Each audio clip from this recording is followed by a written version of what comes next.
Hoje foi o tão aguardado dia da apresentação de Carlo Ancelotti na seleção brasileira.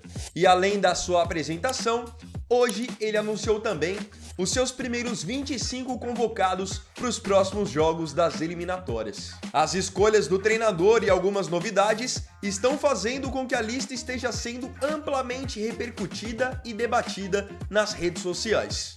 Você verá agora a minha análise dessa primeira convocação feita pelo Carleto.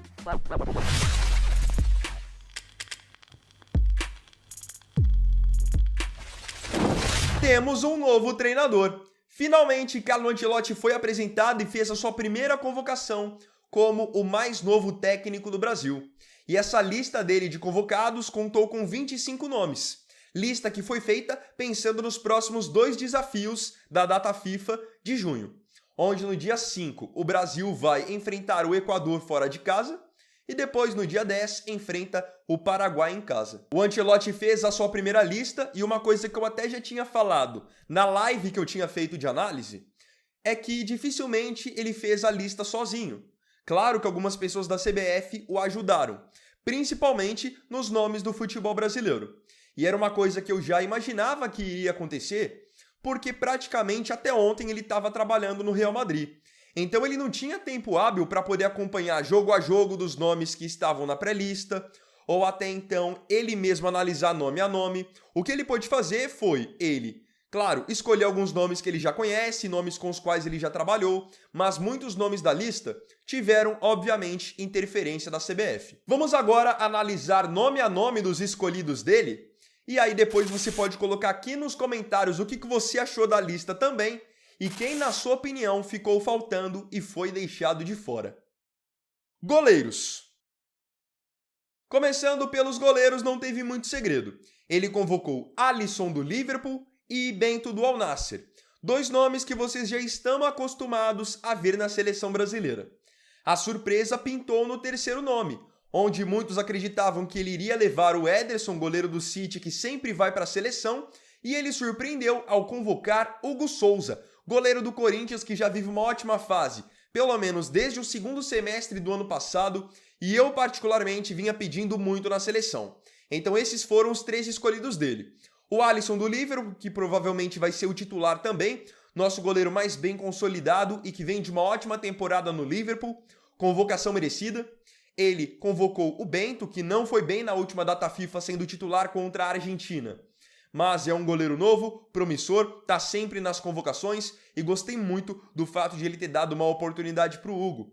Porque talvez se o Dorival ainda fosse o treinador, mesmo o Dorival sendo brasileiro e acompanhando o Brasileirão, ele não levasse o Hugo. Olha só, precisou vir um treinador estrangeiro para dar a oportunidade para alguém que joga no nosso país. Como eu disse, eu gostaria de que o Ederson tivesse sido convocado, o goleiro do City, tá sempre na seleção, mas gostei também que o Hugo teve essa oportunidade. Bem legal. E no fim, meio que o Hugo ter sido chamado não é uma coisa que vai ter tanta diferença também, porque como eu disse, o Alisson já é o titular e acredito que com o Ancelotti vai continuar sendo. Laterais. Indo para as laterais, primeiro para a lateral direita. Ele chamou o Wesley do Flamengo e o Wanderson do Mônaco, que são exatamente os mesmos 2 laterais da data FIFA de março que já tinham sido chamados pelo Dorival. E querendo ou não, mesmo com a derrota para a Argentina, tanto o Wanderson quanto o Wesley deixaram boas impressões. O Wanderson já tem sido chamado desde o final de 2024, começou 2025 bem, o Wesley entrou contra a Colômbia em março, foi muito bem também. São hoje 2 opções, jovens, de velocidade, de força física, então gostei também que o Ancelotti simplesmente os manteve. Na esquerda tem novidades. Particularmente o Dorival vinha chamando muito o Guilherme Arana e agora o Ancelotti trouxe novos nomes. Novos assim de que não vinham sendo chamados há um tempo. Trouxe o Alexandro de volta, lateral esquerdo do Flamengo, que tem bastante tempo de Europa e eu já acreditava que o Ancelotti iria levá-lo, por ser um jogador de nome, que tem bastante rodagem fora do país. Agora, onde eu acho que o Ancelotti acertou em cheio foi na convocação do Carlos Augusto, da Inter de Milão, que para quem não se lembra, chegou a ser convocado para a seleção já, quando o Diniz ainda era o treinador, mas não teve muita sequência. Então gostei que pelo menos o Carlos Augusto é um fator novo ali, porque hoje a lateral esquerda é claramente uma posição carente para o Brasil. Então legal que ele vai trazer dois nomes que não vinham jogando, porque o Alex Sandro, mesmo que já tenha um bom tempo de seleção, é um jogador que não era convocado desde a era Tite. Depois da Copa do Catar, ele não havia mais sido chamado. A única ausência aqui que eu senti foi a do Caio Henrique, na lateral esquerda, porque eu já tinha falado com vocês em vários vídeos que eu queria ver Caio Henrique e Carlos Augusto para testarmos logo de cara os dois. Mas o Ancelotti foi um pouquinho mais conservador. Trouxe o Carlos Augusto como uma novidade, mas foi também no Alex Sandro, que é um nome de segurança. Zagueiros. Na parte da zaga, ele levou 5 zagueiros. Geralmente o habitual são 4 zagueiros, ele levou 5 opções. Vamos lá então. Primeiro convocado, Alex Sandro. E calma, para você não se confundir. Eu falei Alex Sandro na parte da lateral esquerda, que é o Alex Sandro do Flamengo. Esse Alex Sandro zagueiro que foi chamado é o Alex Sandro que joga no Lille da França e inclusive vem fazendo uma temporada muito boa. Zagueiro de força física, de bom duelo no 1 contra 1, boa saída de jogo, acabou sendo convocado em meio às várias lesões que nós temos hoje nesse setor. Vou falar sobre isso um pouquinho mais adiante. Também do futebol francês, ele levou o Beraldo, do PSG, que pode fazer tanto a zaga quanto a lateral esquerda. Chamou 2 jogadores do Flamengo, o Danilo, figurinha carimbada já dos tempos de Dorival e Tite, e chamou também o Léo Ortiz, que está muito bem no Flamengo. E para fechar a zaga, Marquinhos, do PSG, que vinha sendo o capitão do Dorival e está na final da Liga dos Campeões. Vamos lá, Alex Sandro, gostei muito da novidade, um cara que está bem, está em ascensão, a oportunidade é merecida. Só que assim, desses 5 aqui, talvez 1, no máximo 2, vão para a Copa do Mundo. Por que que eu tenho essa leitura? Porque hoje, 3 dos melhores zagueiros que nós temos estão lesionados. Tenham isso em mente. Éder Militão do Real Madrid, que é um jogador que bem vai para a seleção, porque o Ancelotti já o conhece. Gabriel Magalhães do Arsenal é um outro nome que vai estar na seleção e para mim vai ser titular quando tiver à disposição. E um outro nome que, ao meu ver, tem grandes chances de ir para a seleção quando recuperar da sua lesão de ligamento é o Bremer, zagueiro da Juventus. Então aí já temos 3 nomes. Imaginando que vão ser 4 ou 5 vagas para a zaga, então, desses 5 nomes convocados agora, eles brigam aí por 1 ou 2 vagas no máximo. Então, Alex Sandro achei legal. Beraldo, sendo sincero, quem tem acompanhado o PSG sabe que joga muito pouco mesmo, quando entra no finalzinho dos jogos, às vezes até mais na lateral esquerda do que na zaga. Danilo, eu já falei por várias vezes que é um jogador que eu não convocaria mais, acho que o ciclo dele na seleção já chegou ao fim, mas entendo também que o Ancelotti está levando pela rodagem que ele tem de Europa, de Real, Porto, City, Juventus, então ele foi praticamente numa bola de segurança, assim como no caso do Alex Sandro. Léo Ortiz, boa convocação, realmente merece. Marquinhos do PSG é um jogador que não me agrada, já falei por várias vezes, mas sei que muitos de vocês gostam também. No caso aqui ele levou 5 zagueiros, ao meu ver, seria mais interessante ele ter levado 4 zagueiros e ter pegado uma dessas vagas da zaga e ter jogado lá no meio campo. E vocês vão entender agora o porquê dessa minha ideia. Meio campo. No meio campo, vocês vão perceber pelos nomes que ele convocou jogadores que ou jogam de primeiro volante ou de segundo volante. Aquele meia mesmo, aquele cara mais articulador, mais camisa 10, eu não vi. Talvez esse jogador seja o Andreas Pereira do Fulham, que ele convocou? Pode até ser, mas eu vejo o Andreas por muitas vezes funcionando mais como um camisa 8 do que como um camisa 10. Então vamos lá. Primeiro convocado, Andreas Pereira do Fulham. Segundo convocado, merecidamente, Andrei Santos do Strasbourg da França. Fez uma excelente temporada com muitos gols, muito bem na bola aérea, chegando como elemento surpresa. Os números justificam aqui a presença do Andrei, que por sinal é um jogador com amplas passagens pelas seleções de base, inclusive como capitão. Legal ele ter chegado na principal e chegado com méritos. Ele levou o Bruno Guimarães do Newcastle, que é um jogador que é figurinha carimbada, tem que estar na seleção brasileira pela qualidade que tem, pela função que exerce. Levou Casemiro do Manchester United, que não era convocado desde o final de 2023, nunca teve uma chance com o Dorival, volta à seleção com o Ancelotti, com um papel de liderança, como um pilar. Porque Ancelotti e Casemiro trabalharam juntos e se deram muito bem. Tiveram muito sucesso no Real Madrid. Ele levou ainda o Ederson da Atalanta, que é um jogador que ele já gosta. Eles se enfrentaram na Liga dos Campeões e o Ederson até foi cogitado para reforçar o Real Madrid. Por fim, o último jogador de meio campo que ele convocou joga no Brasil também. Gerson, do Flamengo, que é outro jogador para mim indiscutível na seleção. junto com o Bruno, junto com o Casemiro, vão ser ali, na minha opinião, ao meu ver, nossos pilares do meio campo. Então assim, de uma maneira geral, ótimas escolhas no meio campo. São jogadores que eu gosto, de todos aqui. Gostei, por exemplo, que não levou Joelinton, não levou João Gomes. Achei ótimo. Só que aqui eu fiquei sentindo falta de um camisa 10. Como eu disse, o Andreas pode fazer essa função? Pode, mas acho que ele rende muito mais como um camisa 8. Agora, de uma maneira geral, ótimas escolhas. É aquilo. Aqui para 10, poderia ter aparecido um Alan Patrick. Muitos vão questionar a ausência do Neymar, a gente vai falar disso mais adiante.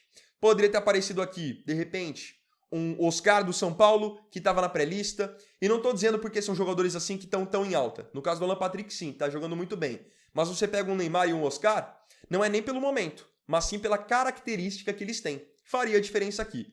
Senti falta desse camisa 10. Atacantes. Na parte do ataque tivemos algumas novidades e também algumas escolhas inesperadas, na minha opinião. Antes de tudo, importante de dizer, nomes que para muitos seriam convocados como Rodrigo, Endrick, importante lembrar que estão lesionados, tá? Rodrigo, Endrick, que são dois jogadores que estavam com o Ancelotti agora no Real e estão fora de ação. E isso justifica o fato de não estarem nessa convocação. Ele chamou então Antony, do Betis da Espanha, que está atravessando uma fase espetacular, melhor momento dele desde o pós-Copa de 2022. Convocou o Estevão do Palmeiras, que é um jogador que eu achei que não estaria na lista porque o nome dele não havia sido vazado na pré-lista. Convocou Gabriel Martinelli do Arsenal. Esse aqui foi uma surpresa para mim, porque mesmo que seja um ótimo jogador e esteja bem no Arsenal, há muito tempo ele não era lembrado para a seleção brasileira. Levou o Matheus Cunha do Wolverhampton como uma opção para a camisa 9, jogador que eu não sou tão fã assim. Porém, ótimos números na temporada e vem de uma data FIFA onde ele foi o menos pior contra a Argentina, pelo menos lutou, fez gol, então ele está convocado. Jogador que, ao que tudo indica, vai para o Manchester United. Levou Rafinha, do Barcelona, que esse é unanimidade, está brigando pela bola de ouro, um cara fundamental para essa nova fase da seleção. Levou o Richarlison do Tottenham, recente campeão da Liga Europa, e que já trabalhou com ele no Everton. Já vou falar mais sobre o Richarlison. E fechando, levou o Vinícius Júnior, do Real Madrid, que é um jogador que a gente aposta muito, que com o Ancelotti, quem sabe, finalmente, não jogue o que joga no Real Madrid. O Ancelotti pode extrair o melhor dele. Então esses foram os convocados. Você deve estar se perguntando, poxa, cadê o Neymar? Cadê o Pedro? O Ancelotti deixou bem claro que para essa data FIFA, ele não ia convocar jogadores que estão voltando de lesão ou que não estão 100%. Ele quer convocar só jogadores que já estão prontos, que vão pegar, colocar a camisa e jogar. No caso do Neymar, ele deixou bem claro que está em fase de recuperação. O Pedro, eu não vi ele citar o Pedro. Porém, o Pedro está nessa situação, tanto que ontem mesmo o Flamengo jogou e ele nem titular foi, só para vocês terem essa dimensão. Porque, ao meu ver, com todo mundo bem, nessa lista aqui tem gente que vai perder vaga. Para Pedro, para Endrick e para Rodrigo. Vamos aos nomes que eu aprovo. Antony, merecidíssimo tá aqui. Estevão, merecidíssimo. Inclusive, o Estevão é até uma opção para jogar de camisa 10, articulando, já que ele não chamou um 10 clássico. Vinícius Júnior, figurinha carimbada, tem que estar e quero que esteja para finalmente, quem sabe, jogar o que joga no Real. Martinelli, merecidíssimo também. Agora, as opções para a camisa 9 geram discussões.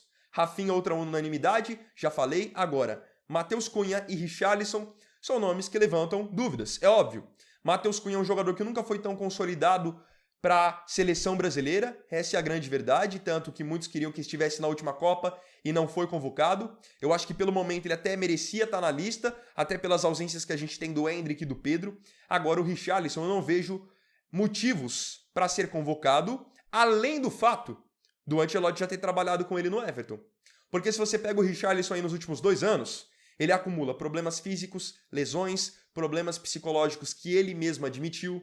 E nessa temporada, apesar do título da Liga Europa, o número de participações do Richarlison foi baixo, sabe? Ele acabou entrando pouco em campo, por muitas vezes foi reserva, veio do banco e totalizou apenas 5 gols na temporada. Então assim, ele tá na seleção porque o Ancelotti gosta dele e confia nele. Agora, ele estar na seleção porque de fato ele vive um bom momento? Não, não é verdade. Agora, qual que é o saldo final dessa convocação? Gostei, não gostei? Olha, sendo sincero, curti a convocação. Trouxe novidades, trouxe alguns retornos que acho que vão ser importantes para esse momento da seleção. Nomes experientes, nomes rodados. Então assim, por uma primeira convocação, levando em consideração que ele não teve tanto tempo para poder analisar os nomes e montar a lista 100%, tá de ótimo tamanho. E outra, com essa convocação, nós temos totais condições de fazer ótimos jogos contra o Equador, contra o Paraguai e outra. Ele vai começar a sentir o time também, ver com quais jogadores ele pode contar, com quais não pode contar. E falando sobre o Neymar, ele deu essa declaração aqui. Nessa convocação, selecionei os jogadores que estão bem. O Neymar acabou de voltar de lesão. Todo mundo sabe da qualidade dele e nós contamos com ele. Foi um jogador importante e vai continuar sendo. Eu falei com ele nessa manhã para explicar a minha decisão. E ele está de acordo. Então assim, além da boa convocação, dos bons nomes que ele trouxe, ele mostrou pulso firme. Porque se fosse outro treinador, que outro treinador ia ter peito para deixar o Neymar de fora e ainda explicar para o Neymar por que ele vai ficar de fora? O Dorival teve um exemplo claro assim, onde o Neymar ainda estava voltando de lesão, não estava 100%, o Dorival foi lá e o convocou para a data FIFA de março. E depois o Neymar teve que ser cortado porque não estava 100%. O Ancelotti pelo menos já chegou mostrando personalidade. Que quem não estiver bem, quem não estiver 100%, não vai ser convocado. E esse é o mínimo e, para mim, o mais justo. Agora eu quero saber de você aqui nos comentários o que você achou da convocação, da ausência do Neymar, das escolhas, das novidades do Ancelotti. Não se esqueça de comentar.